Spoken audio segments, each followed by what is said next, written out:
So is that my voice is clear now? Yes, Dinesh, it's Yeah.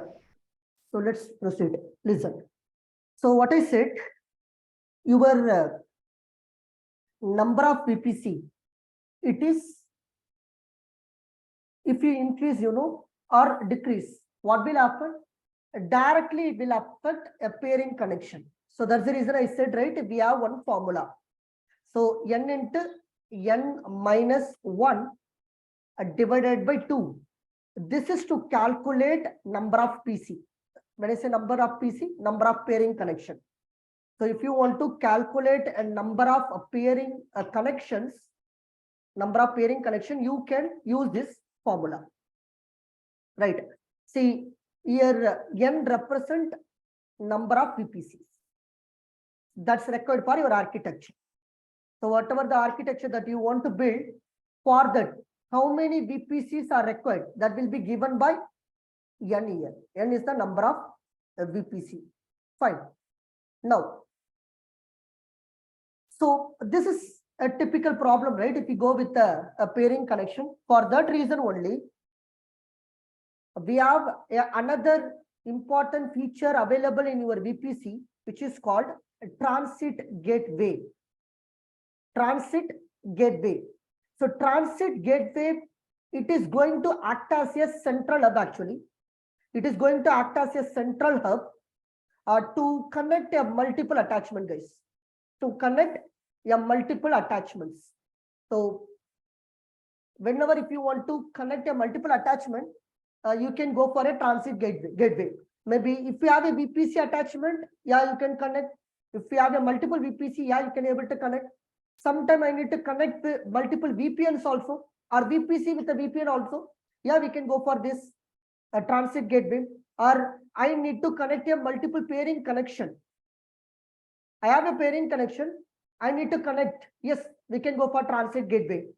Still, for direct connect also, it is possible through your transit gateway. Because transit gateway, it supports a multi-type attachment. It supports multi-type attachment. It might be a VPC, it might be a VPN or pairing connection, or else direct connect. Or else direct connect. So if you ask me, hey, how many pairing connection or how many VPN connection that I can able to do it with the help of a transit gateway, if you ask me, around 5,000 attachment we can able to connect.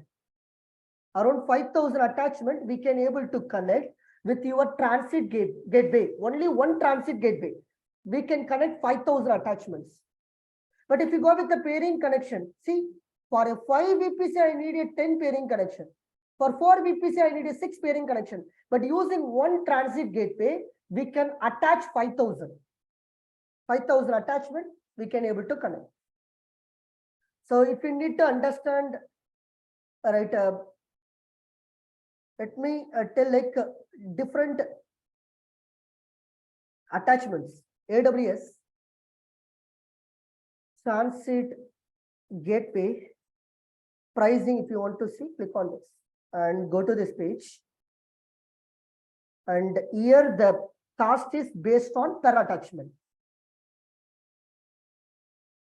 Price per AWS Transit Gateway attachment, which is $0.05 per attachment. Per attachment you have to pay. The cost is. Right? See here, the transit gateway, you are charged for the number of connections that you make to transit gateway per hour and the amount of traffic that flows through the AWS Transit Gateway. So you can create a transit gateway to connect a multiple VPC or direct connect or VPN, or you can go for some wide access network appliances. It means that any data center also, if you want to connect, you can able to connect it as well with help of a direct connect. Right. So now, suppose, maybe let me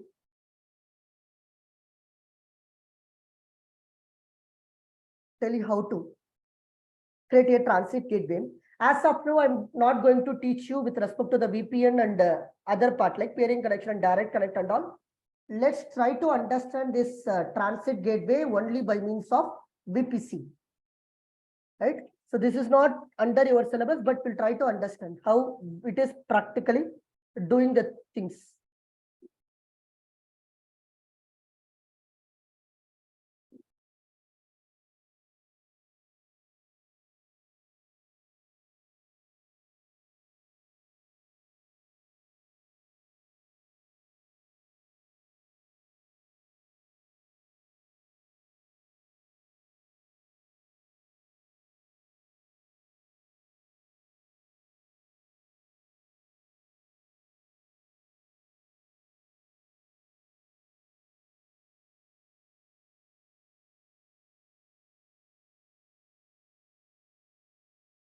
Okay, so I have logged into my Amazon Management Console.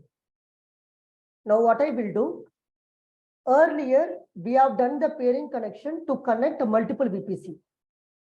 Now, instead of pairing connection, I will create a transit gateway to connect your multiple VPC. Only that is the difference.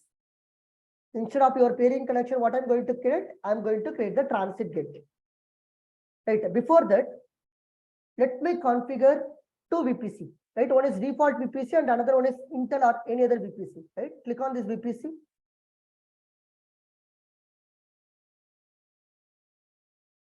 And I already have one default VPC. Better I can create another VPC. Say this is my Intel-VPC. Intel VPC.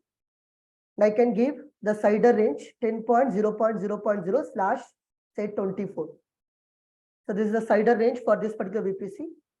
Then if you want to give any tag, you can apply it. Otherwise, click on create VPC, and tenancies basically talks about whether you need the dedicated server or you need the shared drive. So I will go with the shared drive and click on create VPC. That's it. So when you click on your VPC, I have a two VPC now. So this is the default VPC and Intel VPC. So let me rename as of now default -VPC. Let's save it.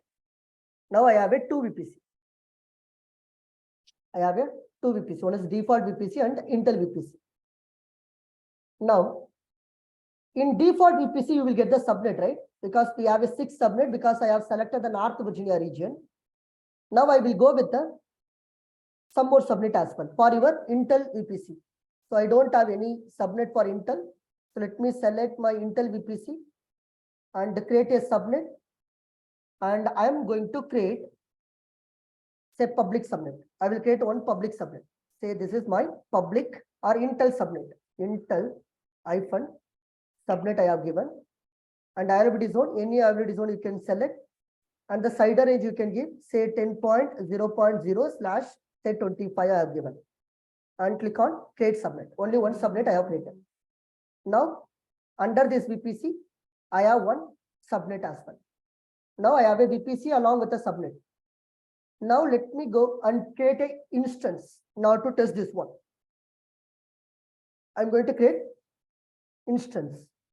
Same, suppose EC2, better I can create it.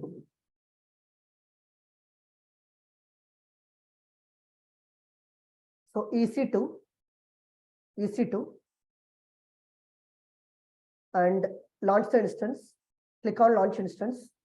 One EC2 pertaining to default EC2, a default VPC, and AMI I have selected T2.micro, and I will select the key pair value also, and network settings. Click on edit. Now here default VPC is selected, and if you want to select any subnet, yeah, you can select. This time I have selected the B, and it is in public, and automatically I need to assign the public IP address, and security group default you can leave it. Along with that, we can add what? We can add the ping rule also. How can I add the ping rule? So here you have to select, this is IP version 4, and select anywhere, or not my, anywhere. Select the anywhere. Now that's it. Rest of things same. So only thing is I have added ping command I have to allow for that custom ICMP. It's a custom, right? Or all ICMP, sorry, all ICMP. All ICMP and anywhere. Click on launch instance.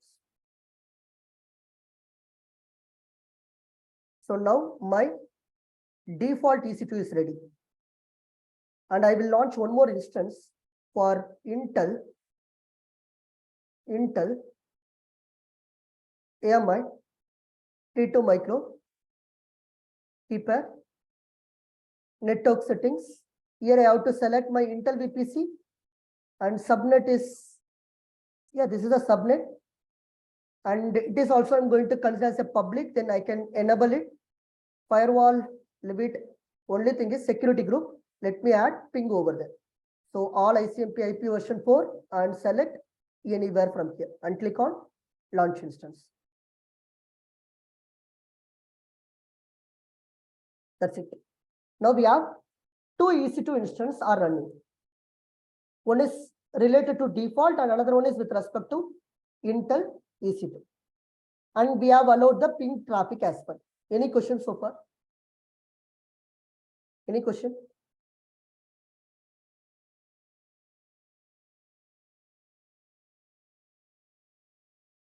Others, any question? No, Dinesh. Okay. Fine. It is done. Now, the next step. So now this time we are not going with the pairing connection. What we are going to use? We are going to use the transit gateway. How can I use the transit gateway? Simple. In your VPC, right, left hand side, when you come below, I can see something called transit gateway. Can you see transit gateway here? And click on this transit gateway. Transit gateway. So far, we don't have any transit gateway. Let me create a transit gateway and you can give a name. Say transit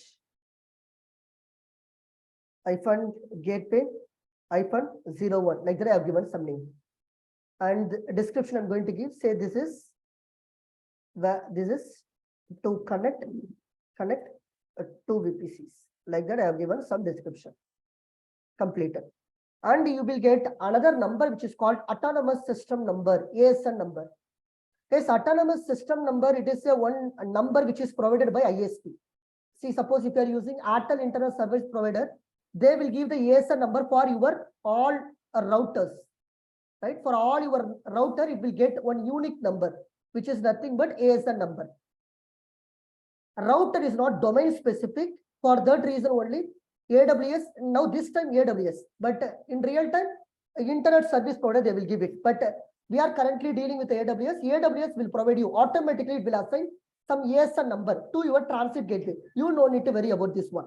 We are not going to give any ASN number. If you have, you can give it. If you don't have, AWS will allocate autonomous system number. If someone is asking what is autonomous system number, your router, it is not domain specific. So for that reason, it will give you some unique number. So most of them, you will not expect this question from the interview. ASN is nothing but autonomous system number. Here, we are going to give this number for your transit gateway. To your transit gateway, right? So just a little bit, only two parts you can give, name and description. Both are optional. If you want, you can give it. So rest of the portion, you can leave it as it is. Right? Directly, you can create a transit gateway. You got a transit gateway, but still it is pending. So wait, actually, it will take some time. Once it is running, once it is available, we will go for next step.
Okay.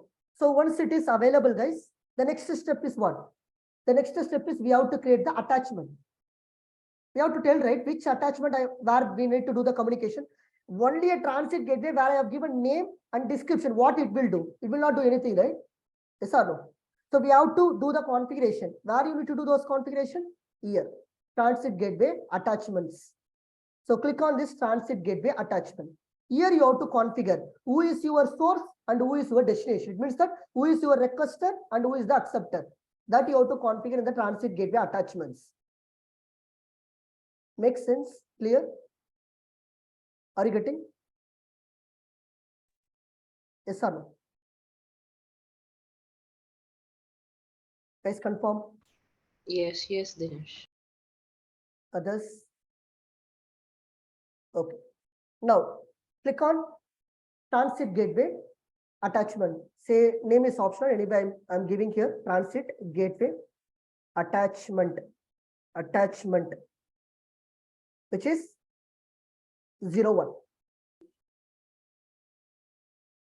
And select the transit gateway ID also. So which is already we have created, right? This is the transit gateway we have created. This is to connect two VPCs. Yeah, click on this. Guys, here two VPC means two attachment. Two VPC means how many attachment? Two attachment, right? Now, what is attachment type? Whether it is a VPC or VPN or peering connection or direct connect. That's the reason I said, right? You using the transit gateway, you can do the multiple VPC attachment or multiple VPN with the VPC or peering connection or direct connect, whatever it might be. All this attachment is supported by your transit gateway. But I don't have any direct and VPN right away. So let me go with the VPC itself. And the VPC attachment. Now you can select who is your requester. Who is your requester? Default VPC is my requester. And click on this. And here we have all this subnet with respect to the default VPC. If you want to allow something or disallow, you can give it. But as of now, let me leave everything and I can allow all the subnets. Create a transit gateway attachment. So it is also pending, but I can create another transit gateway for another VPC. Create a transit gateway attachment. Transit gateway 02. Select the transit gateway and attachment type is VPC. And you have to select the VPC ID. This time I will select Intel transit gateway. Only one subnet I have configured. That's the reason it's showing only one subnet. It is completed. Then click on create transit gateway attachment.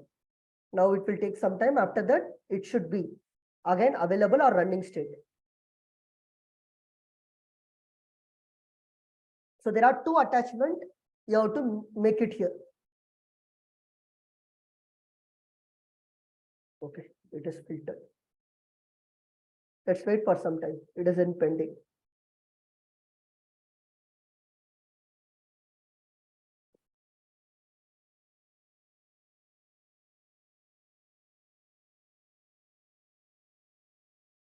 So Dinesh, it doesn't require any routing table. Next step is routing table, Jaya. Without routing table, yeah, next step is routing table. Oh, okay, fine. As like your peering connection, you made it in routing table, right? Now you have to configure the transit gateway inside the routing table. Oh, okay.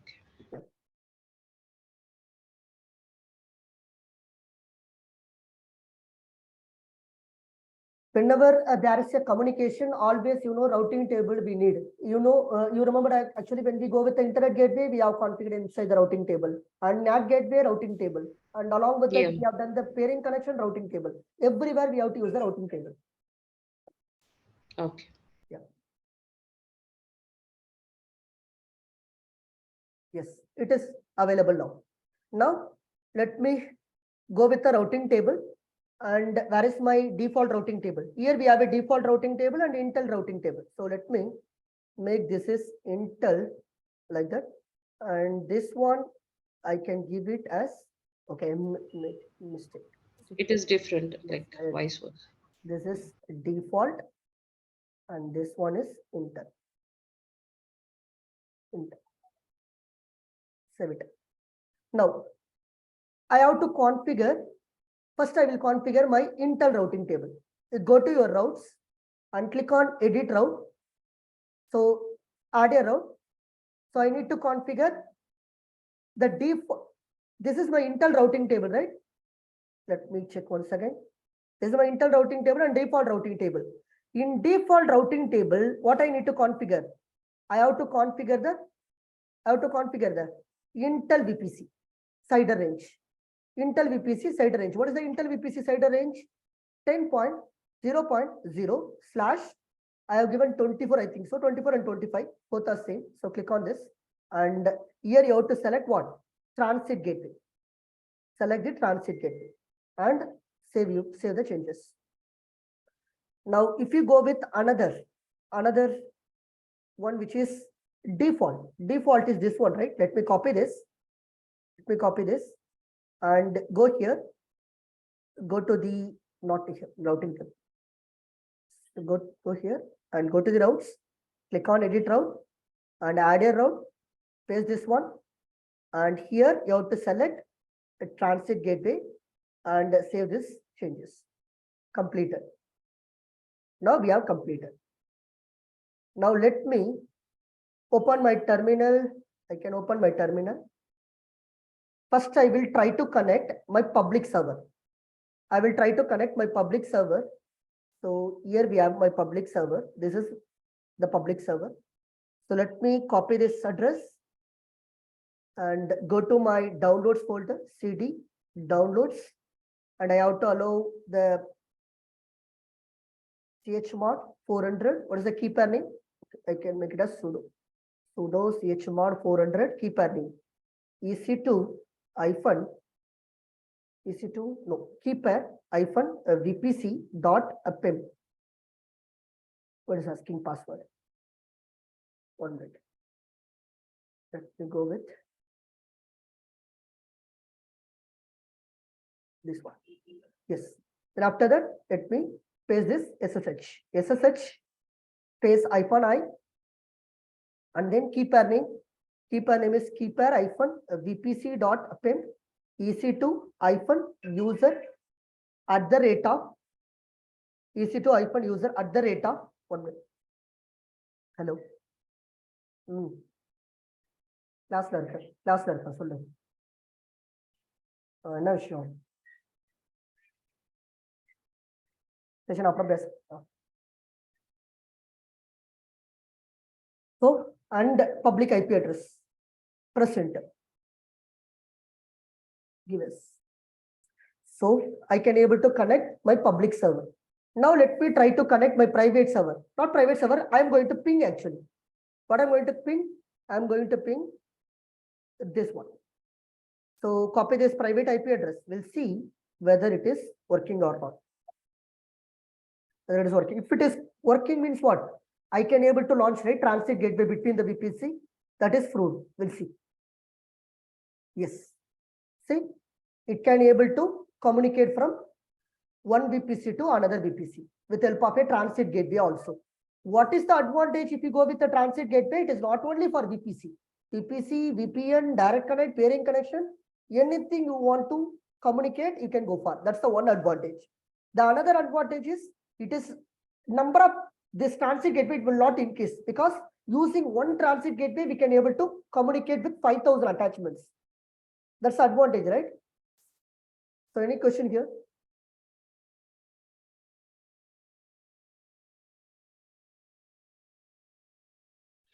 No, Dinesh. Yes, pairing connection and transit gateway, both are same. The only the difference is in pairing connection, I have given the source, it means that requester and acceptor in the same, pairing connection itself. But here I have created two attachments. That's the only difference. Apart from this, practically when you do, it is very easy.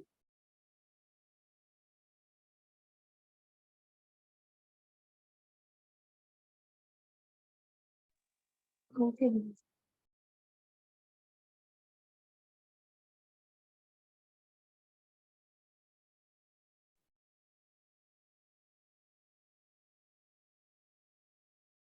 Guys, one question, earlier I was asked from the interviewer. Guys, right, whenever if you stop and, start your instance, what will happen? Your public IP address will be changed, right? Yes or no? When you stop and start, what will happen? Your public IP address will be changed. Correct or not? It's a dynamic, right? Did you notice that one? Yes. Yes. Yes. Yes. Now the question is there any permanent IP address which is which we have discussed earlier? Permanent IP. I'm not talking about the private IP address. I'm talking about elastic IP. Correct, Aman? Elastic IP. Remember. So elastic IP address we have created, right? That's a permanent. That's a static one. Where we have created the elastic IP address? NAT gateway. Exactly. In NAT gateway, we have allocated some elastic IP address. Fine. Good.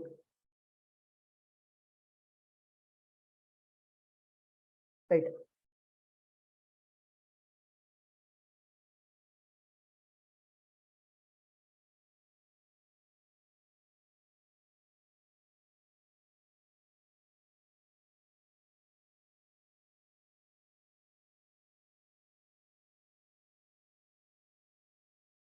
See, suppose you have a machine. You have created one machine, say EC2 server. You have created one EC2 server. Guys, whenever if you try to access this EC2 server from outside, what you will use to connect your EC2 instance? What do you need? How can I connect EC2 instance? With help of? Yeah, we need a keeper, correct. Apart from keeper, what we require? Yeah, we have a keeper now. Consider like in your local machine, you have a keeper. Now I want to connect this EC2 machine. In default in AWS, what will happen?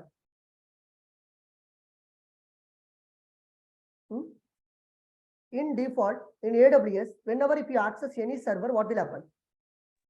It will get denied. Yes, the things will be denied, right?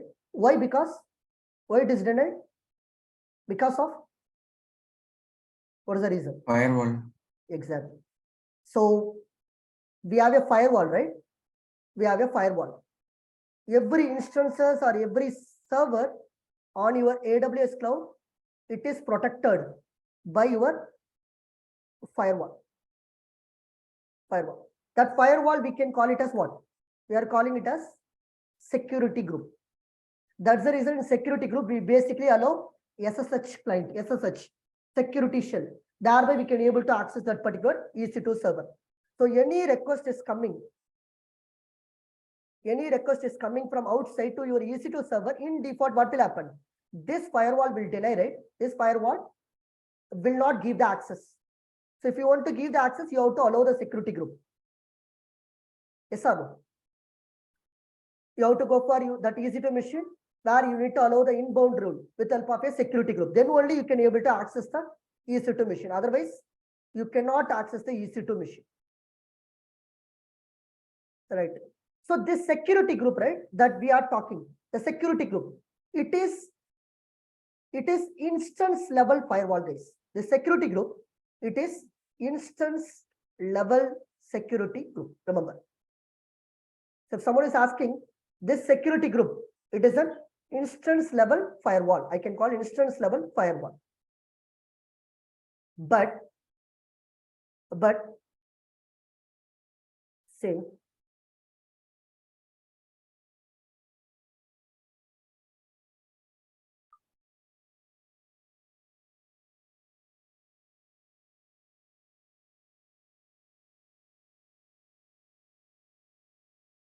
but you know, if you go with the subnet, where your server that and all you are hosting your server inside the subnet, right? Yes or no? Using the VPC, all your EC2 machine available inside your subnet or inside your VPC, we can call on this. This subnet itself, you know, we have another firewall. Remember, already we have one firewall around your EC2. And around your subnet also, there is another firewall. There is another firewall around your subnet. That firewall, we can call it as NACL. Another firewall, we can call it as NACL. NACL is nothing but Network Access Control List. Network Access Control List. Remember, now we have two firewall, right?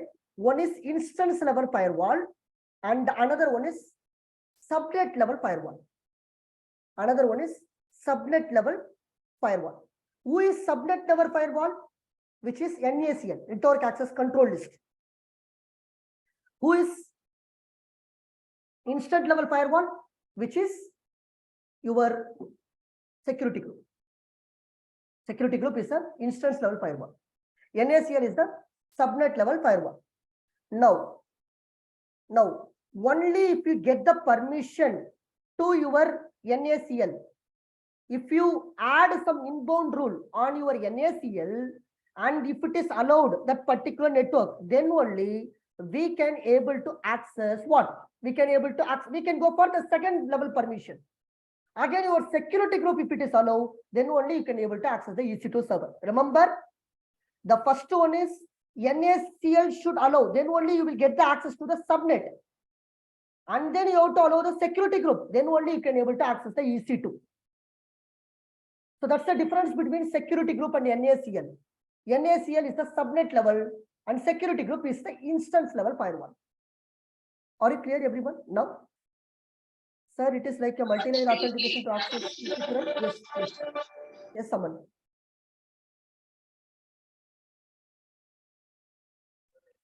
Sir, but so far we didn't use the NACL, right? So far we didn't use, but in default, every subnet is associated with NACL. Okay. It is automatically configured. For your information, it is automatically configured. Even so far we didn't use the security group also. Right? Whenever it is required, then only we allowed, right? In default, NACL already configured for your subnet and all. That's the reason we didn't use. Even I'm also not going to use now. I'm also not going to create. But for your information, you should understand this one. So there are two levels of authentication you have to remember. The first one, NACL. It's a subnet level firewall. And another one is your instance level firewall, which is called a security group. Are you clear? Okay. Okay. In computer engineering, guys, whenever if someone is studying the networking and all, they have here these two terminology, which is one is stateless and another one is stateful. Did you hear this word, stateless and stateful, somewhere in networking or somewhere in your computer engineering? Do you know what is the difference between stateless and stateful?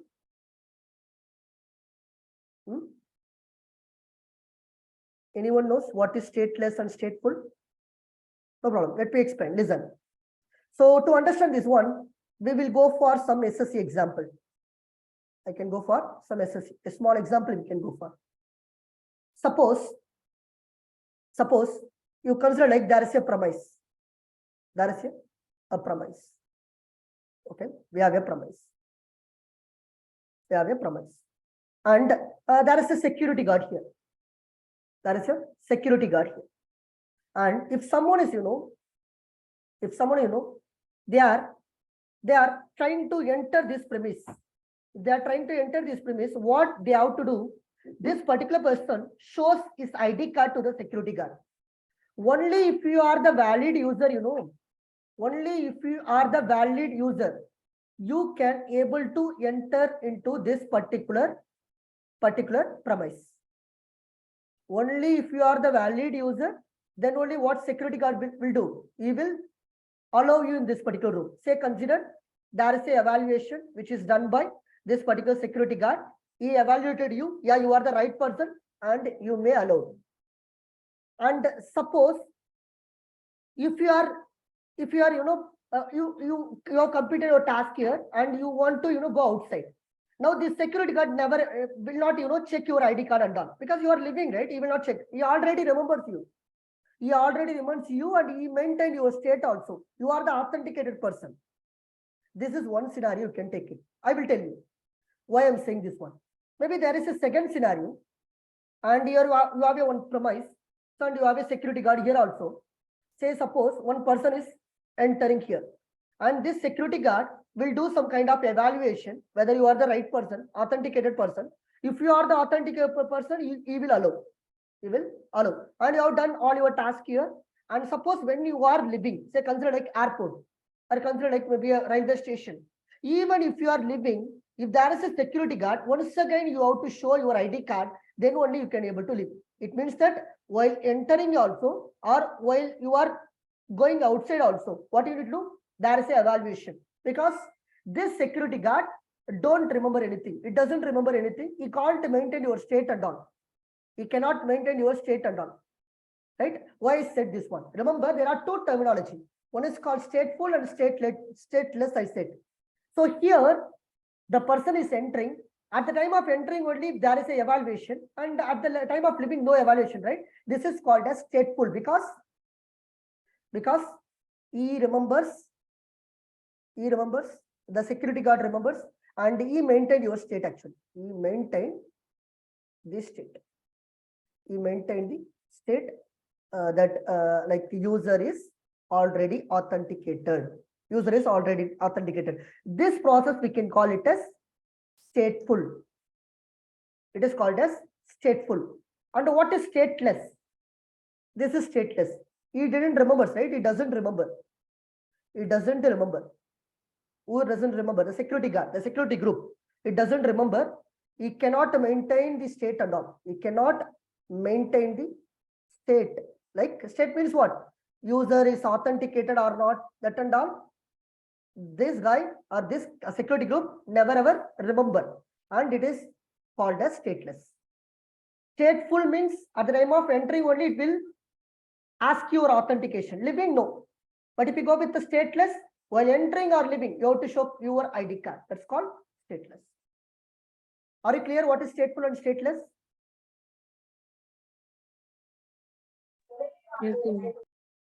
Yes. So here, why I said this one? Because to understand this one, if someone is asking what is the difference between security group and NACL, that time you have to say security group is the instance level and the subnet level, which is NACL. And the one more difference is, the another difference is, the security group is a stateless, guys. Security group is a stateless. But your NACL is stateful. NACL is a stateful. It's a stateful firewall. It's a stateful firewall. But this is stateless firewall. Stateless firewall. Right? So what does it mean? Say suppose there is a inbound rule. There is an inbound rule that is entering inside your NACL or inside your subnet. What NACL will do? It will do the evaluation. Where you need to, in NACL, you have to add the NACL, this particular IP address or whoever they are reaching, this particular subnet. And after this is passed, then what will happen? Your EC2 also will give you some test. Say this is also an evaluation. So security group, inbound rule, both the evaluation will do, right? But suppose there is a outbound rule. There is a outbound rule from your EC2. Consider there is a outbound rule from your 1 minute. There is a outbound rule from you. Let me 1 minute. There is a outbound rule. Then there is no evaluation. Remember, there is no evaluation. Only for inbound rule only the security group will do the evaluation. For outbound rule, security group don't do any evaluation. But if you go with the firewall, which is NACL, there here outbound rule also we have a evaluation. Outbound rule also there is a evaluation. It is an entry question, remember. Right? For outbound rule, NACL will do the evaluation, but security group, it will not do any evaluation because at the time of inbound rule itself, we have allowed that particular request. So that's the difference between stateless and stateful. Stateless and stateful. See, using your security group, only we can able to allow the rules. We cannot deny the rule and all. But if we go for this NACL, we can allow or deny the rule, both. If you ask me, in default, everything will be denied, right? Then what is this deny? Everything in default it will be denied, right? Then why should I deny? See, sometimes I need to do the explicit deny. When I say explicit deny means what? Suppose, for an example, I have one IP address, consider 0.0.0.0/0. It means that what? all the public network. It means that anyone from the internet, they can able to access my resources. That's nothing but a 0.0.0.0/0. It is the internet. Anyone in the world, internet world, they can able to access my server. Now the question is, suppose consider like there are 1,000 IP addresses available. There are 1,000 IP addresses. It is trying to consider like 1,000 IP addresses that's trying to access my resource. Suppose I want to, maybe there is one attacker, a 656th IP address. I'm considering like it is an attacker. I want to restrict him. Right? In that case, what I need to do? I can go for explicit deny. Explicit deny. How? With help of NACL. So let me show this one. Say if you go here and here, see, here we have a security group. And when I click on create security group, we have an inbound rule, right? If I click on add rule, here you can see I have to select which protocol that I'm going to allow, and I will give the IP address. That's it. Only I can able to add the rule. See, I can able to add the rule. As much as want, I can able to add the rule. But if you go with this one, network access control list, network ACL. If I create a network ACL,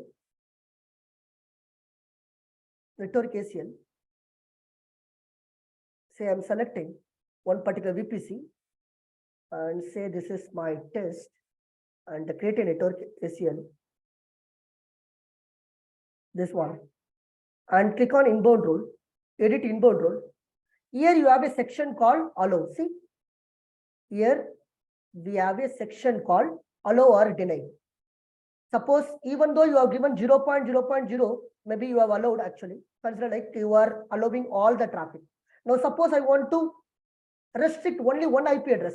What I need to do? I need to add an IP address and consider like here you can give some kind of traffic. Say that's the traffic from SSH. And here you can just, give that particular IP address and you can deny that one. But that is not available in the security group. In security group, we can able to only allow the rule. But in your network access control list, we can allow, also we can deny the rule. This deny, it is an explicit deny. Everyone clear? What is the difference between security group and network access control list?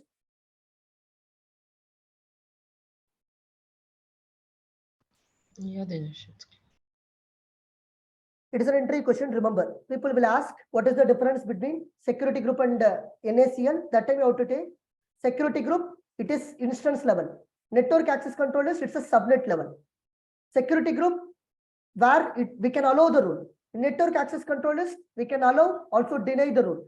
The third difference is one is stateless and another one is stateful. Which is stateless? Instant level, which is your security group. But network access control list, which is a stateful, you have to remember, not stateless, that one. Security group is a stateful. Fine. So let's see one practical demonstration on this. Okay. Let me go to this and I will delete it.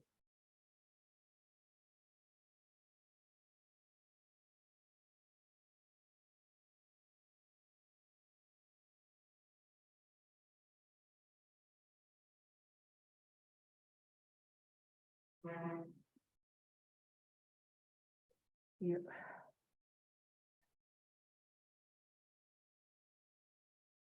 Okay. Let's create a, okay, go here. Let me go to my VPC. I already have a default VPC and Intel VPC. Okay. I have routers. So better EC2 only. I will delete this one. So go to instances. Let me terminate all my instances. Fine. So once it is terminated,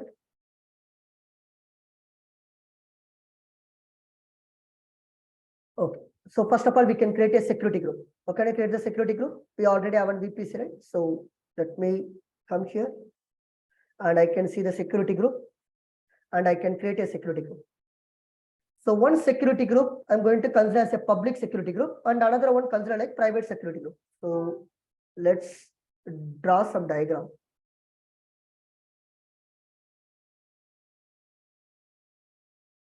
Say suppose I have a server. I have a server. So this server sets a web server. Take it, this is a web server. Okay. This is my web server.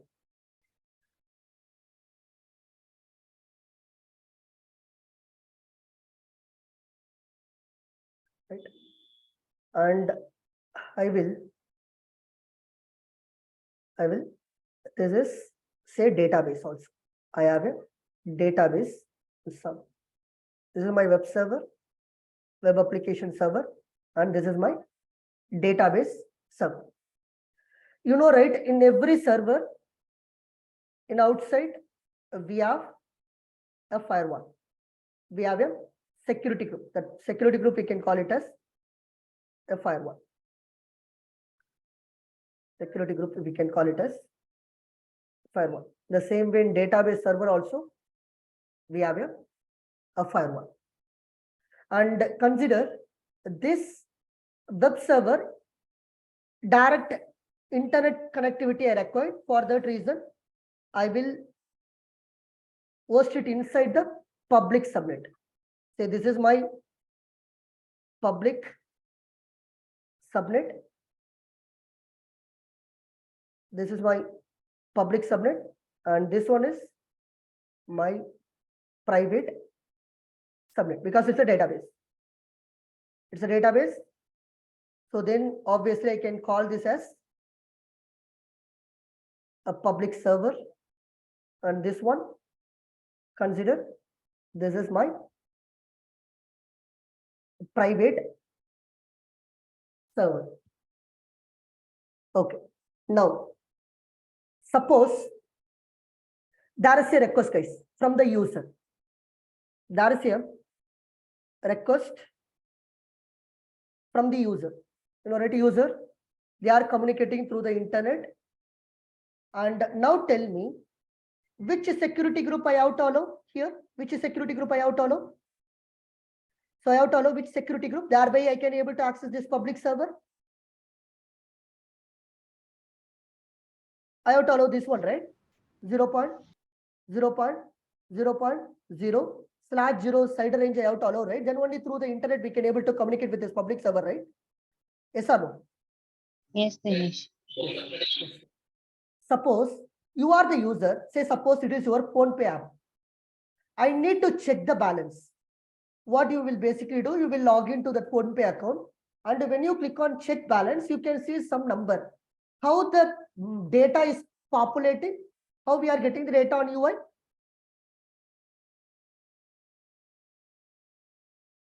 How the data that we can able to see on the UI, on the PhonePe, where it is coming from?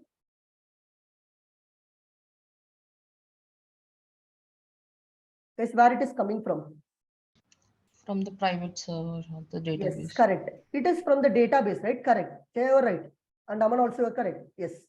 So it is coming from the database, the private server. So the private server only, you know, what will happen whenever using your PhonePe, you are just clicking on check balance. What will happen? This web server will say, this web server will send some kind of request or some kind of query to your database saying that, hey, can you tell me what is the balance of Dinesh? What is the balance of Dinesh? There will be a query from your web server to database server. Thereby your database server will give you the response. So based on the request from the query, whether check the balance or you are going to transfer some amount, whatever it might be, or you are doing the self account transfer, right? It will give you the response, the result. It will come back from your database to your UI. Then only we are all able to see. But as a user, if I want to access this particular web server, yeah, I need to allow the security group. What is the security group I have to allow? 0.0.0. Then only through the internet I can able to communicate. But now tell me, now we have a database server. The database server, who needs to access? Who wants to access the database server? You are a public server. Are you directly accessing the database server, or this public server is going to access the database server? Public server. Public server. Your public server only is going to access your database server. But on top of this database server, we already have a security group. You already know, right? So on top of that, we have a, this is, I think, removed. Okay, here we have a subnet. Now this security group where you have to allow, right? Here also we have a firewall. In database server also, we have a firewall. Now this firewall, this security group, what it should allow? It should allow the public security group. Yes or no? It should allow the public security group. Yes, Dinesh. Yes. Remember, here you are the user, you are accessing your web server. For that, you need to allow the public internet. But your private server, you are not going to access. Public server only is going to access. But today, I cannot take only one public server. Tomorrow, maybe inside the security group, maybe 100 public servers also. For that reason, I cannot give the 100 public server URL here. It is very difficult to add those IP address inside this security group. For that reason, what I can do, this public security group is already we have created, right? This public security group, I am going to configure inside your private security group. I am going to configure the public security group inside the private security group. Well, let's see practically, then you will get more idea. So from this security group, I am going to allow the traffic over the internet. Remember. So here I am going to allow traffic over the internet. Over the internet. Where I am going to allow the traffic over the internet? In the public security group. This particular security group, right? Private security group. Where what I will do? I will allow the traffic. I will allow the traffic only from where? Public security group. Only from public security. I'm not going to access.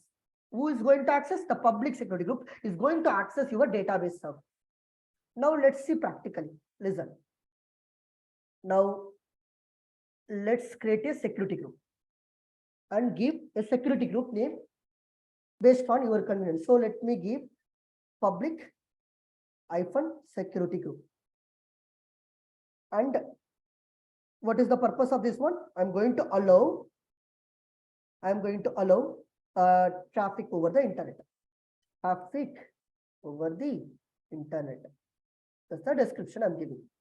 And you can select a VPC here. Here you have to select an VPC here. Okay, I think it is. One minute.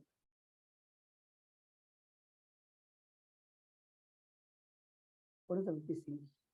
VPC, let me copy. What is the VPC? Let me copy. And go to the VPC section. We'll check what is the VPC.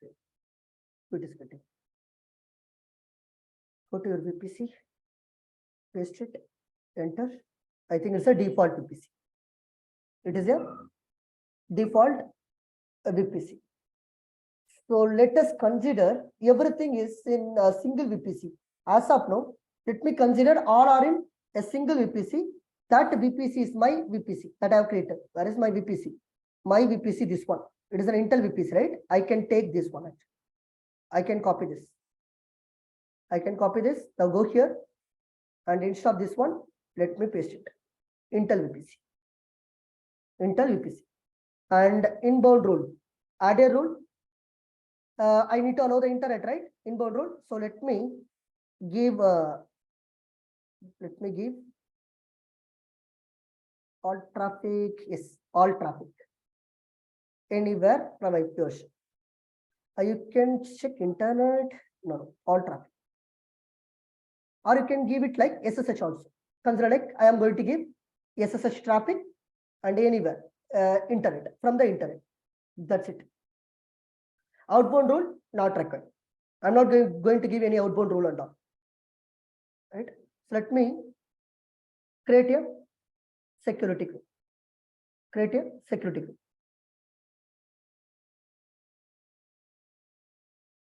So if I click on security group where I have created,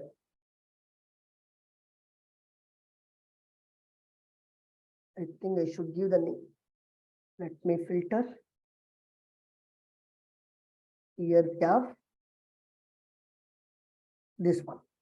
So let me name it actually. So this is my public security group, like that. I can give a name. Thereby it will be very easy. So this is my public security group. So let me create another security group also. Create a security group. And this time I will give a security group name as private security group. And come below, and the VPC, I'm going to select my VPC, this one.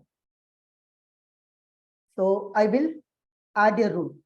So when I add the rule, remember, so which rule I am going to add?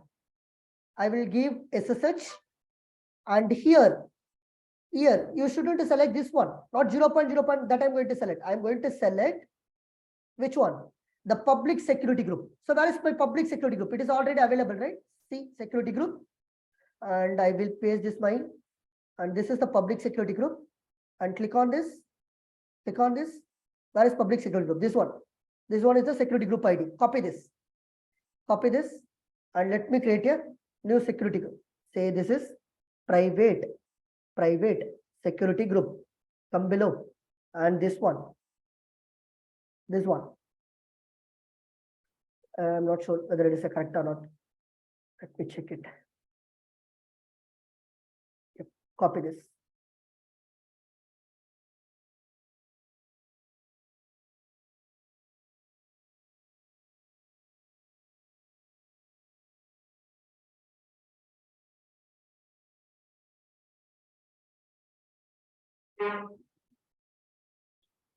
Okay, so copy this and come here, and later we'll add. Click on add rule. Here you can give SSH. Here you have to paste this one. What happened? Why it is not showing? Because of this one, we'll see.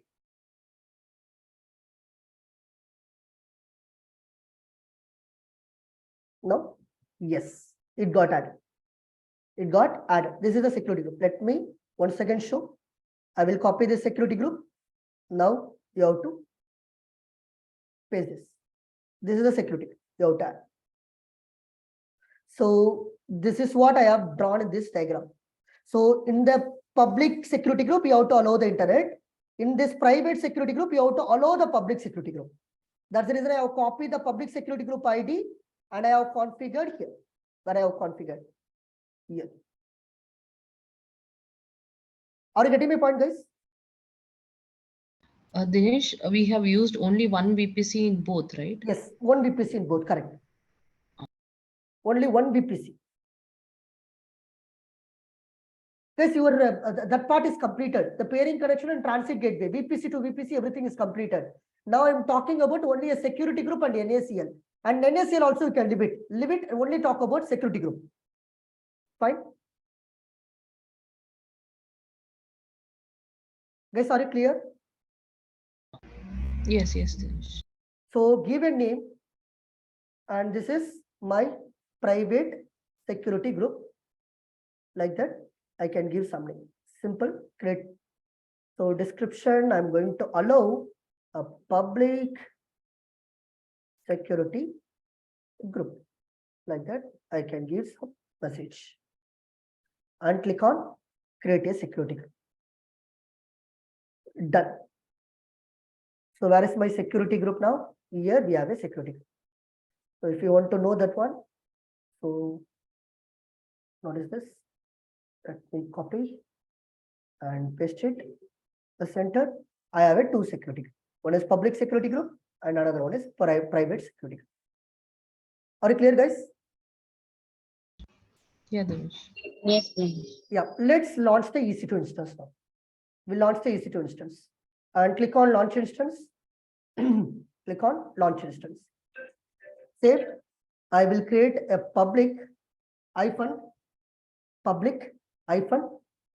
EC2, public EC2, and go to the AMI and T2 micro. I will select a keeper and click on edit. So I will go with my Intel VPC that I have selected, and I can go for subnet also, and which is public. I'm going to consider, click on enable.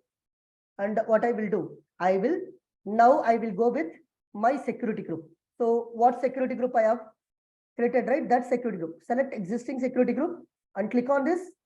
So here you can select whatever the security group that you want. You have created. I already created the public security group, right? You just select that one. You just select that one. That's it. Now, rest of the things correct. Click on launch instance. Now this instance you launch in the public security group. This instance you have launched in the public security group, which is the web server. You have launched this web server. Now let me launch one more server. Say this is my private EC2-DB server. Right now, AMI T2 micro. I can select the keeper. Go to edit. I can select my Intel VPC. Subnet I have selected, and I can use the auto enable. Okay, fine. Okay, it is a private, right? So let me disable and come below. And then I can use the existing security group. Now, let me select the private security group this time. Private security group. It is completed. Click on launch instance. Click on launch instance and click on view all instances. So now I have two servers I have created. One is the public server, which is a web server, and another one is a private server. That's nothing but a database server. Everyone clear? Yes, Dinesh. Okay. Now, let's try to launch. Let's close this, clear this. Clear. What happened? Close it and open it again. Terminate. I will open the terminal. Now, I will go to my downloads. And I will allow my keeper chmod 400. What is the keeper name? Keeper-vpc.pem. It is allowed. And I'm going to connect my public server. Let me copy this public IP address and let's paste it. And I have to write the command SSH space -i, then keeper name, keeper-vpc.pem ec2-user @ this is the IP address, correct? Yeah, this is the IP address. ec2-user @ press enter.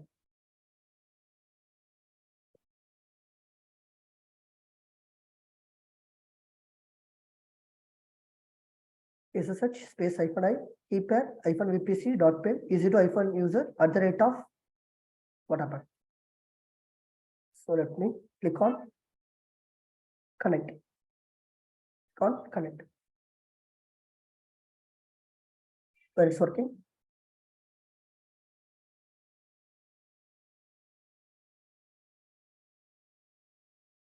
What is not correct? What happened? Why it is not working, guys? Can anyone tell me why it is not working? Why it is not working? Anyone? Why it is not working? I think you know already.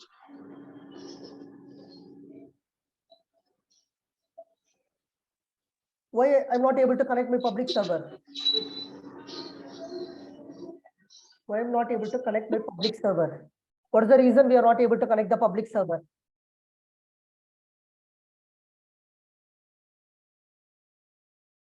Internet gateway. Where is the internet gateway? Yes or no? Yeah, the internet gateway is not. Yes. We don't have internet gateway. So we have to configure the internet gateway. How can I configure the internet gateway? Remember? Yeah. Left hand side, we can find internet gateway. So this one, click on internet gateway. And this is the default internet gateway. Let me create the Intel VPC internet gateway. So Intel internet gateway and create an internet gateway. And we have to attach to the particular VPC. This is my VPC and click on attach internet gateway where I need to configure inside the routing table. And this is my Intel and click on route and click on edit route where add a route, which is my this one. And I have to configure my internet gateway and save the change. Internet. Where is internet? Internet gateway. So click on this and save the changes. Now one more thing, subnet association, internet gateway, right? Click on edit subnet association and Intel subnet. Click on save association. It's completed. Now let's see. Refresh this.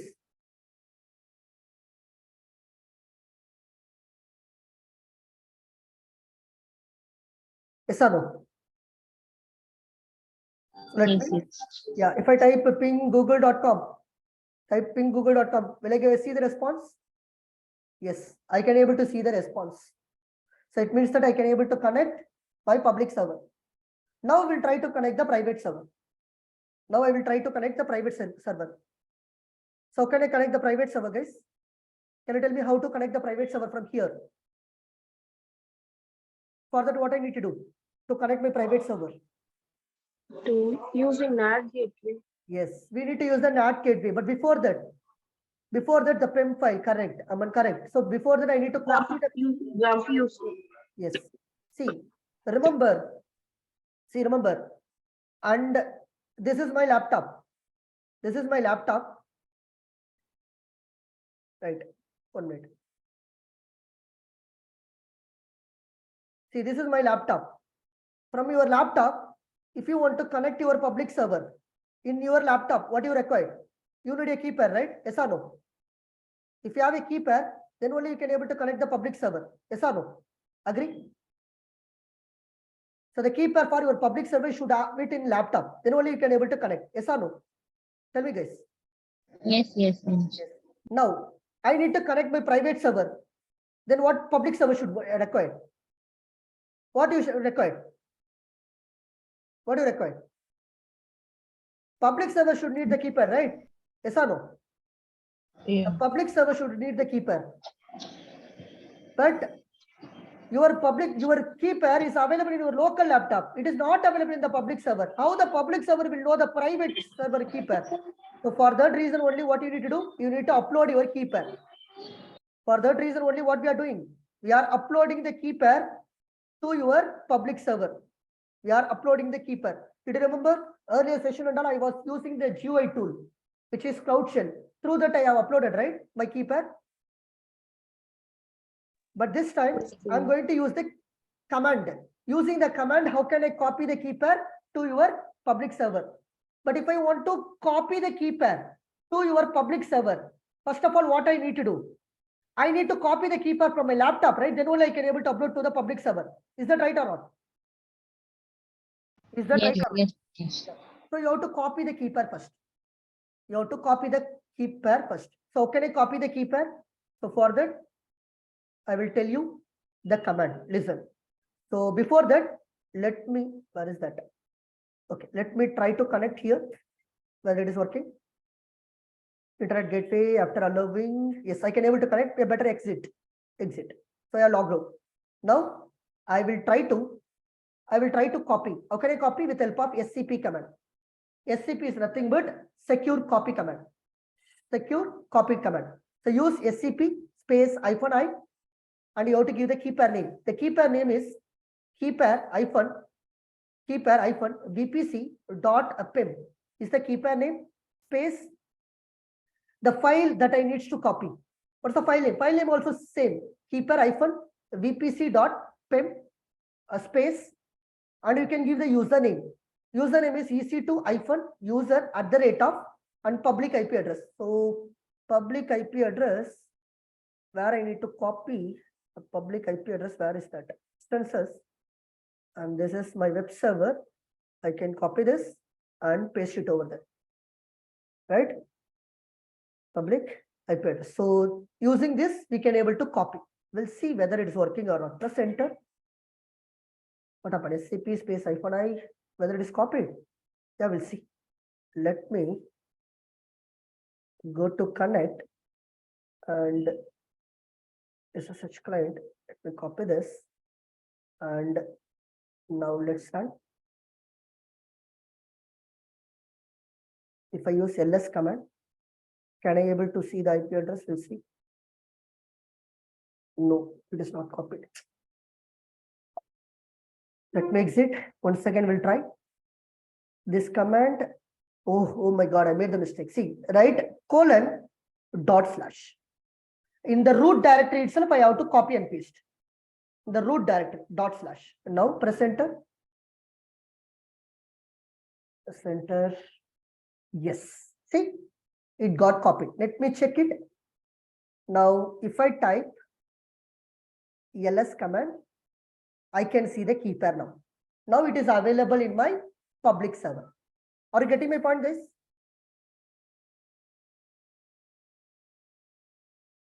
Yes or no? So I just copied my key pair from my local machine to local laptop to the public server. Local laptop to public server, I have copied with help of with this command, SCP command, secure copy command. The as like SSH command only. The only thing is SCP space -I, what is the key pair name and which file you have to copy. Which file you have to copy. Both are same in my case. And what is the username at the rate of public IP address, where you need to paste it in the root directory. In the root directory itself. The root directory refers to dot slash.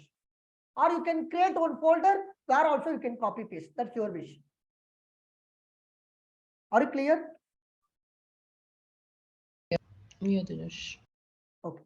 So guys, earlier I was teaching by uploading the key pair to your Cloud Shell. But this time I have taught with the help of a command. That's the only difference. Fine. Once it is completed, now we'll try to connect my private server. We'll see whether I can able to connect my private server. How can I check whether private server can able to access? So go to here, private, and let me click on the connect, and I can copy this command, go here and paste it. We'll try to connect my private server now. Press enter and give yes, press enter. Yes, see, now I can able to connect my private server also. From the public server, I can able to connect my private server. Now let me try to connect my internet on the private server. Ping google.com. We'll see whether it is working or not. Press enter. No, it is not working. Why, guys? Why it is not working? Why there is no internet connection on your private server? Exactly. Because it's a public. No. Why it is not having an internet connection on the private server, I'm asking. Because The NAT gateway is yes, not up. yes, we don't have a NAT gateway yet.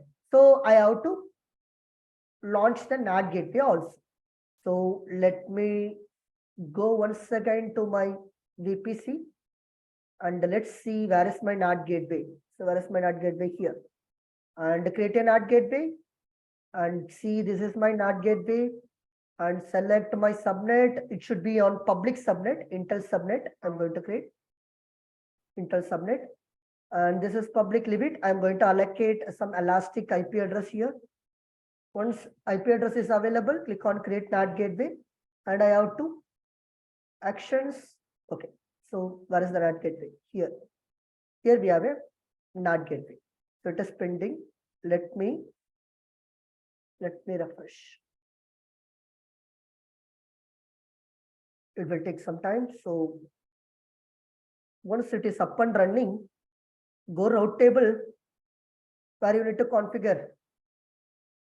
So I can configure on my Intel.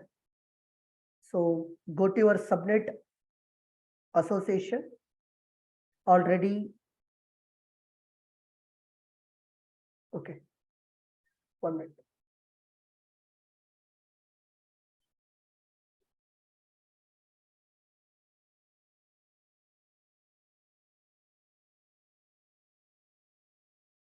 Guys, did we create any private subnet, guys, so far? we create any private subnet, default VPC we have created. Okay, no problem. See, go to Intel and check this subnet association limit. Click on routes.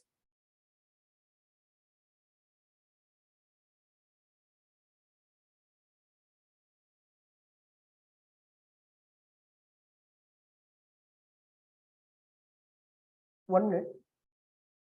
Let me check my EC2 first.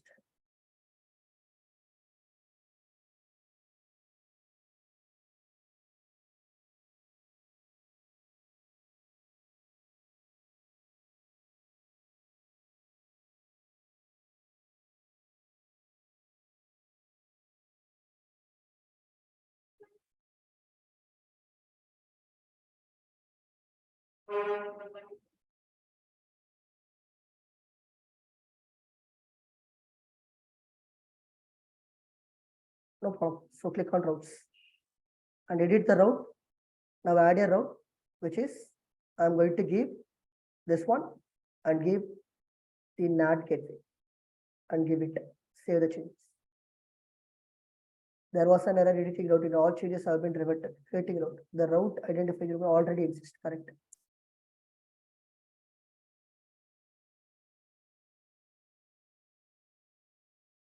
So better, let me create a new routing table. Create a new routing table.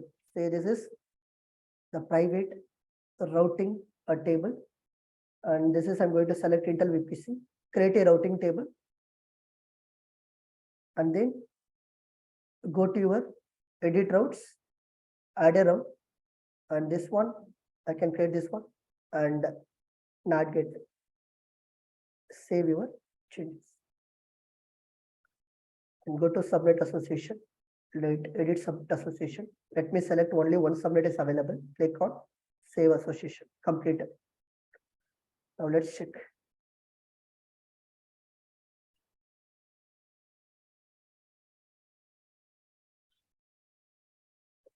So it is stopped actually.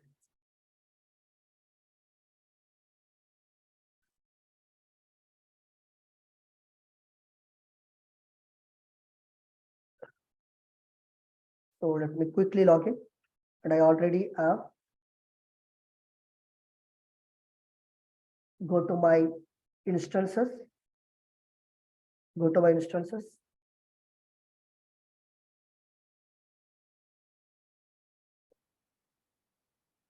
Use the public, which is this one, and copy this, connect, copy this, use this terminal, and let me paste it. Center warning key file. So chmod cd downloads chmod 400 keeper -vpc .pim, and then this command. This will collect my public server.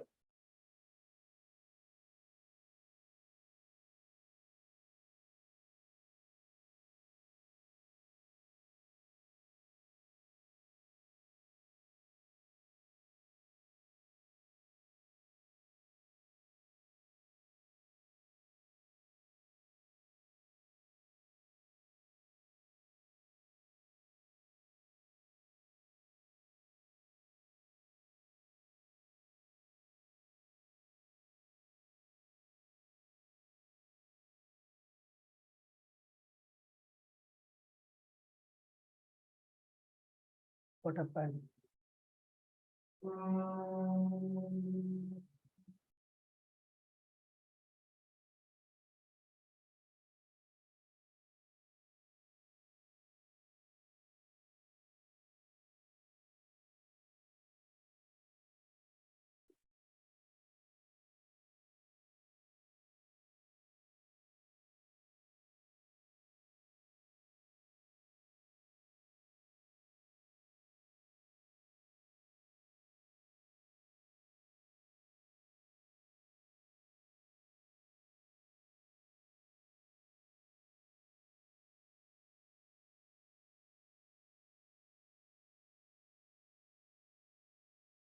One minute, please.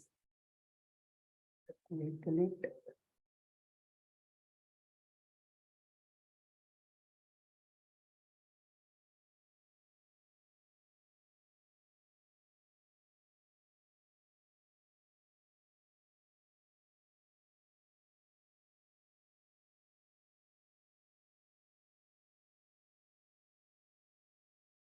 There's no issues. Let's continue this tomorrow. But actually, the only one problem with respect to the which is NAT gateway. Why this problem occur, I know actually. The reason because I have used the same subnet for internet gateway, also NAT gateway. That's the problem because I didn't create a two subnet. The same subnet I'm using, which is this subnet, which is Intel subnet. So that's the reason, we facing some problem, but no issues. So let's continue tomorrow. Only 5 or 10 minutes. We will complete that one and then we'll go ahead. Fine. Okay, Dinesh. So once, remember, today we have covered two topics. One is transit gateway and another one is security group. NAT gateway and internet gateway and all, already we have discussed the same part you have to remember. The only thing is you have to remember. So if in real time, if you want to create some security group for your EC2 instance, you should create it. How? That's what I have done so far. Fine. We'll see tomorrow, guys. Just to practice. Thank you. Bye. Thank you, Dinesh. Tomorrow is a new topic, right? We have completed VPC. That's it, VPC. We don't have any other topic with respect to VPC. Tomorrow we will start the database or load balancer. I will plan and tell you tomorrow. Fine. Okay. Yes. Thank you, guys. Bye. And I will upload the recording also in the YouTube. And Jaya, you can find it under the 3 p.m. Okay, Dinesh. Thanks. Thank you. Bye.